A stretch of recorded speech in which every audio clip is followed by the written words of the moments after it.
Pastor Javen reminds us today how Jesus defeated our greatest curse. So take a moment now and prepare your heart for today's service. But we know that warm weather is right around the corner, and that means pools are going to be opening, right? Anybody excited about pools being opening? And when it comes to pools, especially the first time of the year, there's two kinds of people that kind of get into the water with pools, or maybe yours is the lake or the ocean. And it's those that walk slowly in. Maybe you're that person. You kind of gradually go in. You got to get used to the way it feels, right? You got to wade in the water. You got to do that. Then there's others of us, like myself. It's just, we're running off the side or off the diving board is there. It's cannonball, right? It's just jumping right in. I want to do away with the shock of it all. I want to jump right in. Well, this is what we're going to do this morning. We're going to jump right in to something this morning. But we're not throwing you in. We're jumping in together, right? We're jumping in with floaties on. But I want to share a statement with you as we get started today from C.S. Lewis. You may have heard of C.S. Lewis. He is known for writing the Chronicles of Narnia. He has written Mere Christianity. He's written a lot of different books. Phenomenal author. If you didn't know, which you probably do if you know him, he was an atheist. And some relationships, some friendships of his led him to pursue Christ. And he did. And he started a relationship with Jesus Christ. And that's when he began to change his life and change the way he was doing things. But later in his life, as a follower of Christ, his wife had a painful bout with cancer, and she lost her life. And as a follower of Christ, he wrote these words that I'm about to share with you, and I want you to hear what he said. He said, "I cannot understand why God is always there when things are going well." He said, telling you what he expects of you, but you go to him when your need is desperate, when all other help is vain, and what do you find? A door slammed in your face, and a sound of bolting and double bolting on the inside. After that, silence. He says you may as well turn away. The longer you wait, the more emphatic the silence will become. There are no lights in the windows. It might be an empty house. Was it ever even inhabited? It seemed so once. And he asked this question: why is God so present a commander in our time of prosperity and so very absent a help in time of trouble? A follower of Christ, he wrote these words. C.S. Lewis, one of the most quoted followers of Christ, even today. He's dead, but he's got a Twitter account. I mean, it's crazy. But this is not one of his most quoted statements. It's not something that you hear being said about him often. But this statement is honest, right? And probably for many of you in here, many of us in here, it's relatable. It sounds a lot like the Psalms. When you read the Psalms and you look at what the psalmists were saying. Why, God? Where are you, God? Why am I facing this? Why am I going through this, God? Diving in and pursuing and trying to understand God in the middle of the circumstances and the situations that we're facing. And C.S. Lewis, his faith got stronger in this. But it just goes to show that when we're faced with situations like this, when we're looking at the circumstances in our life, there's different ways that we can choose to respond in these situations and in regards to our faith. When stuff like this comes, one of the choices we can make is, if we have been following Christ, we can choose to just let go of our faith, lose our faith. If we've never been following Christ, we may make the choice, well, I'm just going to reject it altogether. And the reason is because if I feel like God's not there, then God doesn't care, right? Well, maybe we can say the another choice is that, well, I'm facing this difficult situation, but I'm not going to pursue God much in this. I'm just going to kind of stay with my feet just kind of dangling in the water in this. I'm not going to try to discover what God's teaching me in this. I'm not going to try to discover what God's saying through any of this. I'm just going to be here and exist through this. But in that situation, I want to pose this question. Are you really loving God with everything if you're not exploring God in everything? Because I think a third way to respond to these situations and these things, the third choice that we have, is that we can dig deeper and we can dive deeper into this, and we can try to figure out, where is God going in all of this? Where's God taking me in all of this? There's a lady by the name of Corrie ten Boom. You may have heard of her before. She is a survivor of the Holocaust. And surely you know what the Holocaust is. You've been to history class if you weren't asleep. And you learned about what was going on in that time. The Nazis was a horrible regime during that time and what they were doing to Jews.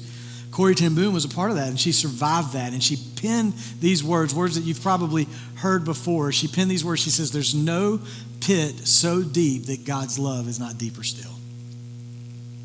How can you go through something like the Holocaust and still write about the love, the deep love of God? It's only because you make a choice to dive deeper in the middle of all the circumstances, in the middle of everything that you're facing. And here's the great thing about this weekend, this holiday, what we celebrate. Like I said, as a church, as followers of Christ, this is something we celebrate and should celebrate every day of our life. It is the foundation of our faith. But this holiday that's recognized and put on everybody's calendars, Easter will always remind us that God is a God that understands our suffering. Jesus Christ stepped into the middle of our world, and he suffered for our sake and died for us so that we can have eternal life. There's no other deity, there's no other proclaimed deity and that makes the proclamation of taking the judgment of our wrongdoings on themselves. There's no other proclaimed deity that steps in and gives their life for humanity and for humanity's salvation. The truth of the matter is, there is no other deity. And Easter, this time, this event that we celebrate every day of our life as followers of Christ, reminds us of just that thought. And with the rest of our time today, I want to look at a very memorable account from the life of Jesus. It's an account that it really set into motion this holiday, this time, this event. It's an account that where Jesus revealed who he was before he proved who he was through his death and his resurrection. It's an account of Jesus' interaction with Lazarus. You may know this story. It's very popular. If you've, it's likely you've heard this story, read this story. John, who was one of the disciples of Jesus, he wrote about it in his book, the Gospels, Matthew, Mark, Luke, and John. All four of those were written by people who walked with Jesus, and then they tell the story of their journey with Jesus, their firsthand experience of being with him. And we have the privilege of having those words to be able to know what happened in the life of Jesus. And when you look in John's writing and you look at John chapter 11, you see this story about this guy, Lazarus. Now, Lazarus was from the town of Bethany. And Lazarus had two sisters, Mary and Martha.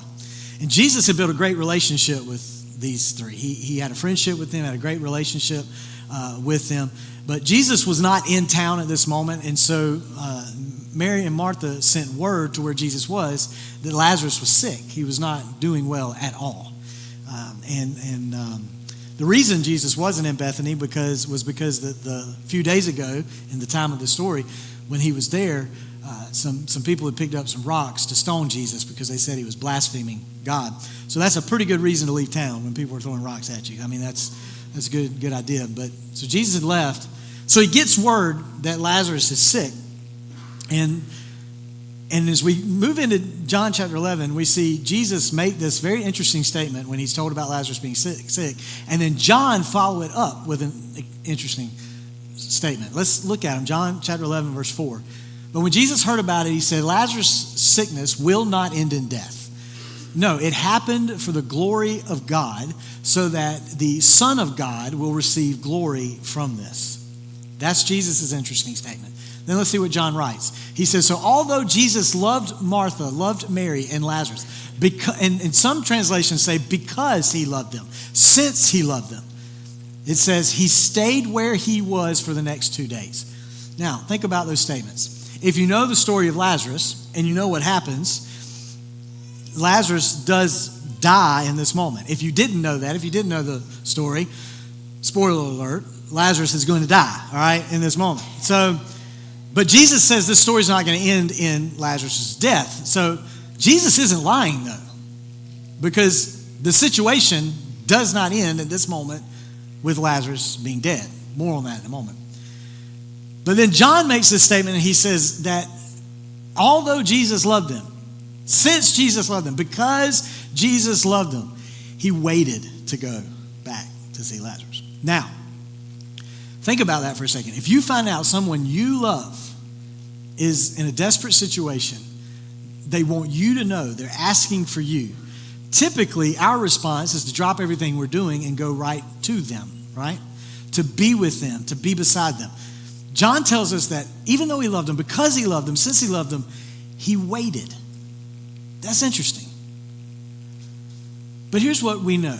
Sometimes a greater act of love is not necessarily a removal of the pain. A greater act of love is getting into the middle of the pain with someone, knowing that that pain may lead to a greater revelation. You know, when my kids were little, one of my kids was afraid of the bathwater. Now, this was after they were too big for the little bath boat or whatever they laid in, you know, when they were little infants.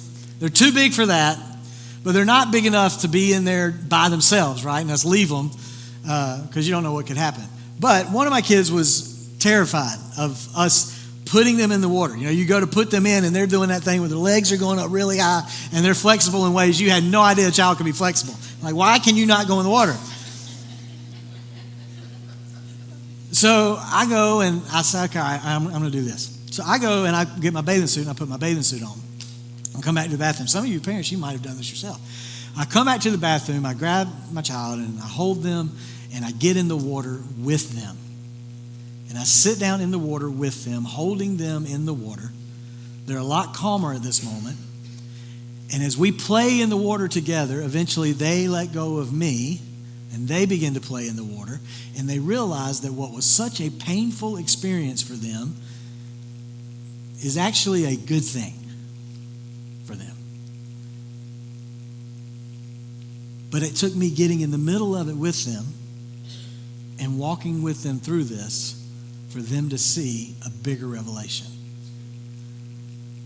And that's exactly what Jesus did for us. He came down to the middle of our pain. And this is exactly what he does with Martha, with Mary, with Lazarus. He gets into the middle of their pain and he brings an incredibly great revelation. But it wasn't just a revelation for Mary, Martha, and Lazarus. It was a revelation for all of mankind. For them and for everyone coming forward. So Jesus waits. But eventually he decides now's the time to go back. So he tells his disciples, you keep reading in John 11, he tells his disciples, okay guys, it's time for us to go back to Bethany. Lazarus is asleep and I need to go wake him up. And so his disciples are like, well, Jesus, that's the best thing for a sick person, right? We got to sleep, you got to rest.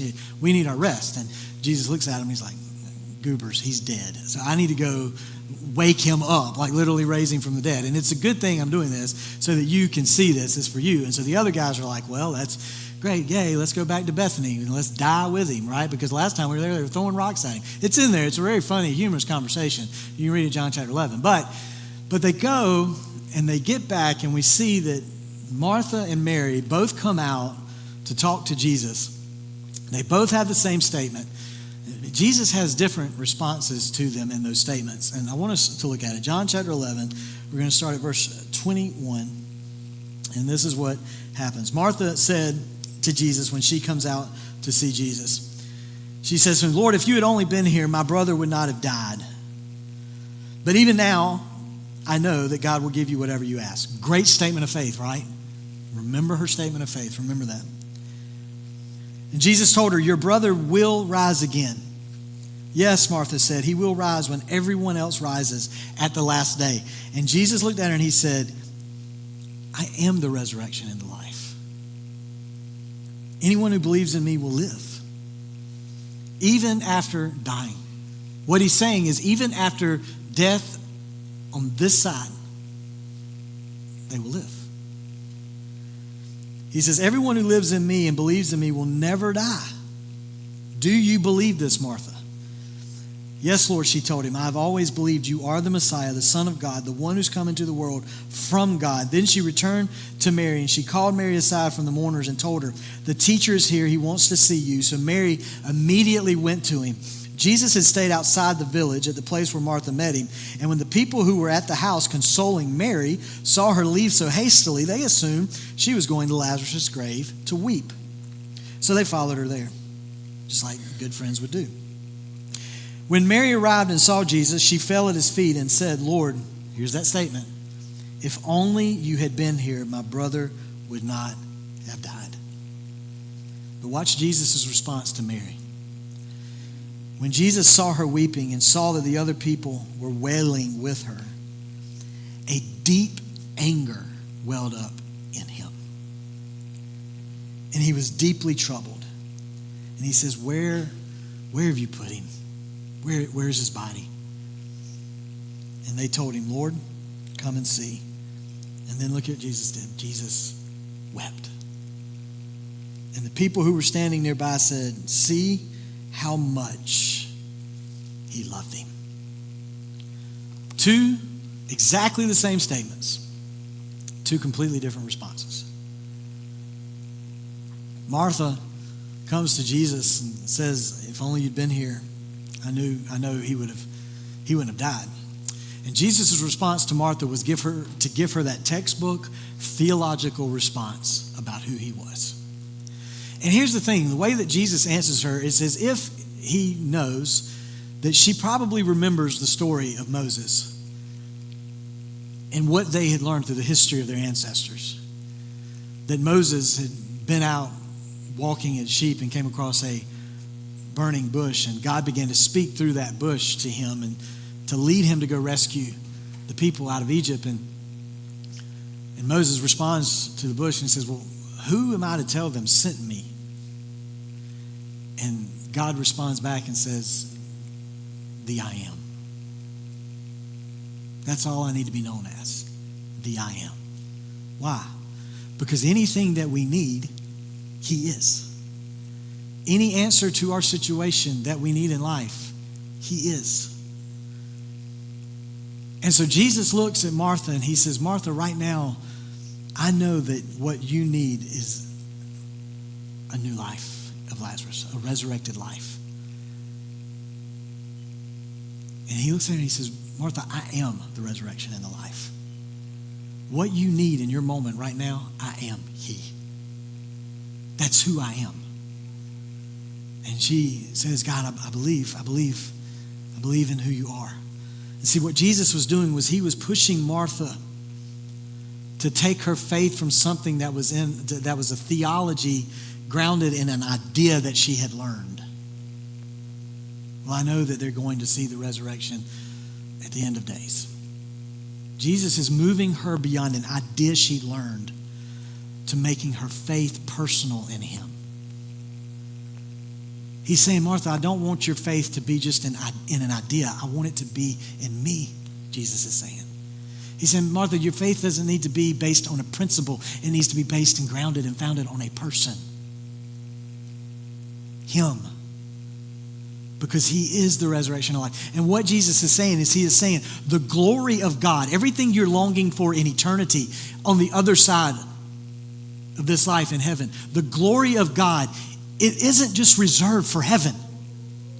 The glory and the experience of God, the joy, the comfort, the peace, the rest, the transcendence, life, it can be experienced through Jesus Christ right now, he's saying. It's not something you have to wait for. It's now. And Martha didn't get that revelation from Jesus coming in and just immediately fixing her circumstance. She got that revelation from experiencing personally who Jesus is. Jesus wants us to experience him personally in our life, to pursue him personally, and to realize who he truly is, our resurrection, our life. So that was his response to Martha. His response to Mary is a lot different. Because sometimes you don't need a theological answer to your circumstance and to your situation. Sometimes you just need a friend. And God knew, Jesus knew, that Mary needed more than just a God with answers, even though he was a God with answers. He knew that she needed more than just a God with answers. She needed a God with empathy. And this is the great thing about Jesus, is that he is a God. He is a king. He is a priest. He is a Lord who sympathizes with us. He doesn't just know about your pain and your discomfort and your circumstances. He understands it. He sees it and he weeps with you in it. But even greater than all that, he is your answer to it, to the pain. Now, there's no denying that it's difficult to understand why Jesus, would do this other than what he said. It's all to spark and to begin the very reason that he came, to have a revelation of who he was as the Son of God. But even the people around expressed it's hard how hard it was for them to understand that Jesus did it this way. John had just told us in verse 36 that people were looking and watching him weep over the situation, and they were saying, look how much he loved Lazarus. But then in the very next verse, the very next sentence that John writes, he says that there's still some people looking around and saying, Jesus healed a blind man. Could he have not come sooner and healed Lazarus and kept him from dying? So they're struggling as well. They're struggling with trying to figure out why Jesus did this way. They're struggling with doubt. They're struggling with trying to figure out why the suffering, why the evil. Why does he have to go through this? If you loved him, Jesus, and you can heal, why is he having to go through this? And suffering and evil is something that we wrestle with in life, is it not? You've probably asked the question. You've probably had conversations about it. And, if God is a good God, why is evil in the world? Why does struggling take place in the world? But most of the objections that are raised against God about suffering and about evil are based on the assumptions that we deserve good for our life. We deserve good. If we want to be honest, we're entitled. We all are. For the longest time, the millennial generation was labeled as an entitled generation. But the truth is, we're all entitled. We all walk that way and act that way. We deserve good. That's why we question why evil exists in the world. Why do bad things happen in this world? But the thing is, when you look at how everything played out throughout, from creation to now, if you look at the story of Adam and Eve, and they were placed in that garden, and God looked at them and said, look, I'm giving you all of this. You can eat whatever you want, but listen, this is a tree of life. Don't eat from that tree, because if you eat from it, you're going to die. But then they're tempted, and they eat the fruit of that tree. And so they experience not immediate death, but eventual death. But ultimately, it's a curse of death. A death that our enemy wants to be eternal.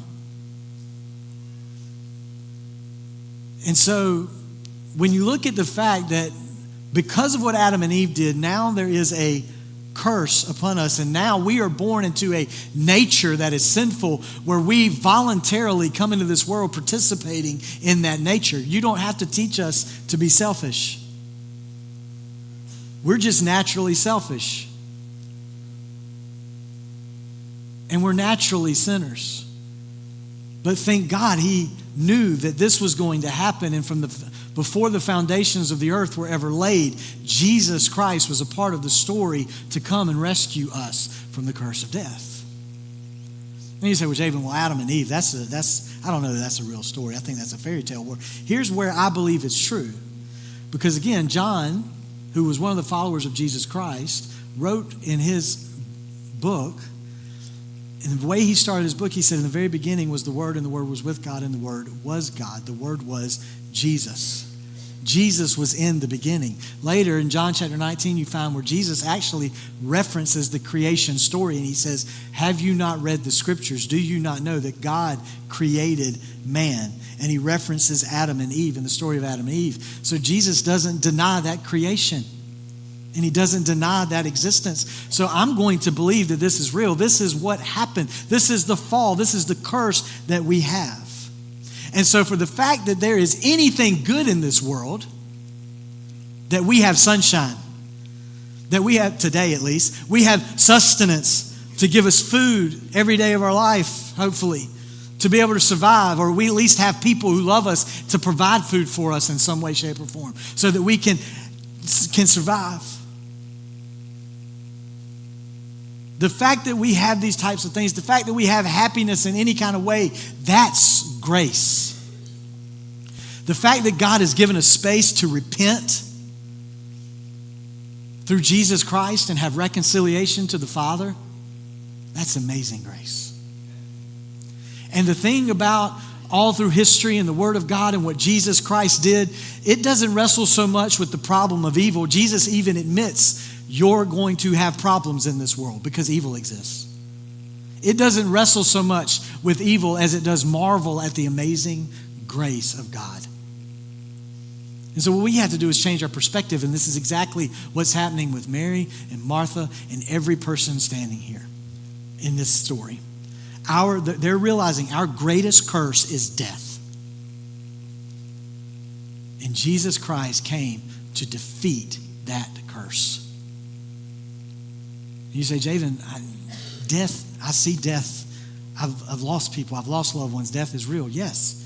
On this side of eternity, it is real. We experience it. I have lost my father. I have lost my brother. I have lost uncles. I've lost aunts. I've lost people I love. I go and perform funerals for people. I realize that death happens, but that is temporary on this side of eternity.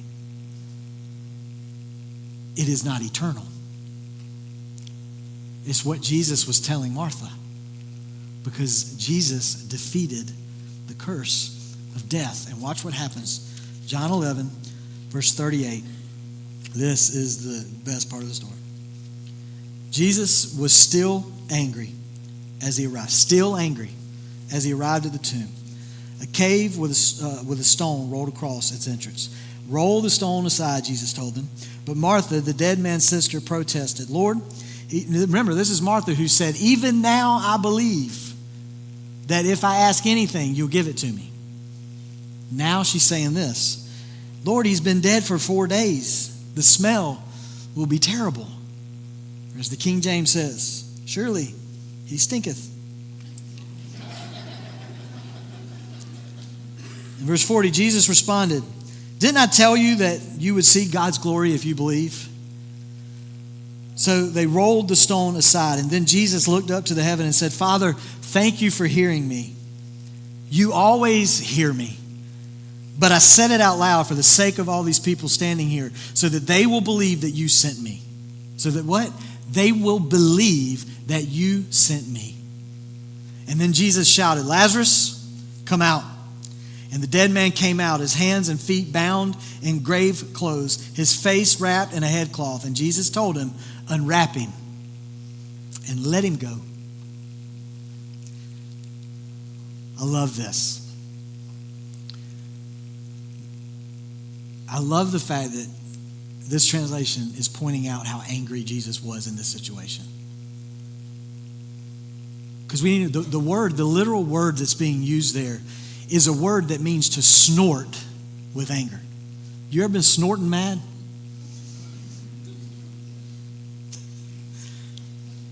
It referenced, most of the times when it was used, it referenced a horse who was upset and angry about a situation. I don't have horses. Maybe you have horses. Maybe you deal with horses. Maybe you've seen a horse get mad and it starts snorting. This is when it talked about people in this way. It was typically talking about them responding to something in a very stern way and scolding remarks. Right? You've been a child, so you know when mom and dad get upset at something and you ask, why are you yelling? I'm not yelling. I'm just talking sternly, so I want you to know what's going on here. Jesus is angry. And what is he angry at? He's angry at death. But I don't think he's just angry at death. I think he's also angry at what death and the sin that comes with death has led everyone to, and that is doubt and unbelief. He's angry at all of it. So Jesus, I don't watch it now still. Maybe you do, but back in the day I used to watch wrestling before I got married and Jenny set me straight. And there was a guy called Goldberg. Maybe you've heard of him. And they would always show him in the locker room, and this was before the match and before the opponent. He was in there stomping his feet and snotting and barking and doing all this stuff and getting ready to face his opponent. And maybe you've seen it in other sports. You see people getting ready and amping themselves and almost getting angry at the opponent they're about to face. This is the visual I've got of Jesus. He's angry at his opponent, which is death and unbelief. And he's getting his game face on. And he's ready to step out, and he's saying it's on. It's time to go. Because what Jesus is looking at is I don't think he just sees Lazarus' death. I think he sees the death of every person who is affected by the curse throughout humanity. He sees the death of every person standing around him that's to come. He sees the death of every person to come, you and me included. And he's wanting to battle it head on. He sees the doubt of Martha. Martha, who had just said, Lord, I believe anything can happen, is now saying, surely we're just going to smell death when that stone is rolled away. But he doesn't just see Martha's doubt. He sees the doubt of all the people standing around him and whispering and saying, if he'd have just come earlier, he could have healed him. Why is he doing anything this way? He sees the doubt of every person that had come before and that would come after, wondering, is God really who people say God is? And Jesus came to face that death, and he came to face that unbelief and defeat it. To give us a reason to believe and a reason to overcome. Jesus knew that because of sin, we were separated from the Father, and that death is coming for every single one of us. But Jesus knew that if he didn't do something about it, death would be eternal. And he said it's time to do something about it. Some first century writers say that Jews believed that the soul would kind of linger around the body for the first couple of days. Maybe that's why Jesus waited 4 days, so that no superstitions could leak their way into what Jesus just did for Lazarus. So that when he called out, Lazarus, come out, they wouldn't think, oh, well, he was just mostly dead. No, he was dead. I love the way D.A. Carson says it. He says, if Jesus had not specified Lazarus, every tomb in Jerusalem would have given up their dead. But he calls Lazarus out. And his call for Lazarus to come out was a call for the beginning of the end of death. And it was a call for unbelief to become belief. And you see what he did with all those who didn't believe? He made them a part of the story. He told them, he said, hey guys, you go roll away the tomb. And then when he prayed out loud for them to hear him praying. He wasn't praying because he thought God was deaf. He wasn't praying loud because of that. He said it. He said, I am praying so they hear me have a conversation with you, Dad. And then when he calls Lazarus out and Lazarus hops out, he tells them, you go unwrap his clothes. You do it. He invites them into the journey and has them take steps towards overcoming their doubt and their unbelief. But he came to defeat it all. And then it was after this moment that the plot to kill Jesus really thickened. And the people got together, the Pharisees got together with the priests and the high priest at that time. Caiaphas made this statement that he thought he was being really smart and making a statement for arguing why they needed to kill Jesus, but he was actually prophesying. He said, you don't realize it's better for you that one man should die for the people than for the whole nation to be destroyed. Caiaphas, without even realizing it, you hit the nail right on the head. It is better. God knew it. That's why he wrote it that way. And Jesus came because it was better that he give his life than for we all to be destroyed by death and the sin that causes it. And just days, weeks after this, Jesus would find himself in a garden weeping alone because of what he was about to face. He would find himself alone, being arrested, being taken in alone. He would be tortured. He'd be beaten. He'd be crucified. And he did it all so that he could be forsaken, so that we wouldn't have to be. He took the penalty of every sin that was then, and that was to come, so that we could be reunited and reconciled with the Father, our Creator, God. He defeated the curse of eternal death and gave and offered eternal life. Jesus came to defeat death, and he came so that you could believe. But he didn't just come so you could believe. He came so you could live. The account of Lazarus is phenomenal. It's an amazing story. But Easter and every day of our life as a follower of Christ, that's not the resurrection we celebrate. It's the resurrection of Jesus Christ. A resurrection that revealed who God was. A resurrection that changed our life. A resurrection that revealed that death is dead. Sin is defeated forever. Our past has been ironed out through the cross. And the future, our hope in the future is being pulled into the present because of Jesus Christ. We don't have to wait to experience that one day. We can have it now. One more statement from an author by the name of Jonathan Parnell. The Christian gospel is a story to be read, but it's not a story for mere readers. Intrinsic to the nature of this story is its demands that readers not dispassionately observe its content, but affectionately respond in the right ways.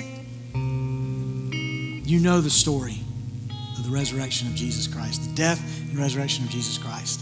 If you didn't know it before today, you know it now. But I imagine you have heard the story of Easter. You've heard the story of the death and the resurrection of Jesus Christ. The question is not have you heard it. The question is, how have you responded to it? Jesus came to defeat death. He came so you could believe. Have you taken that step? Have you responded in a way that says, Jesus, I believe, and I want to give my life to you in that belief? If not, I encourage you, I implore you today, Jesus is the only thing that's going to change your life forever. The only one. Make that step, take that step today. Pray, ask God, confess to God, I am a sinner. I need you, Jesus. I believe in what you did. I believe that Jesus, he came, he died, he rose again. But I'm going to do more than believe. I want to follow. Pray that today. Make it real, make it from your heart, and then tell somebody. You don't journey alone, tell somebody. But the other response could be, maybe you've become a follower of Christ. My question to you is, what is your response? Not just today, not just in an hour and 15-minute setting in a church service. What is your response every day of your life to the resurrection? How do you respond? Stand with me this morning.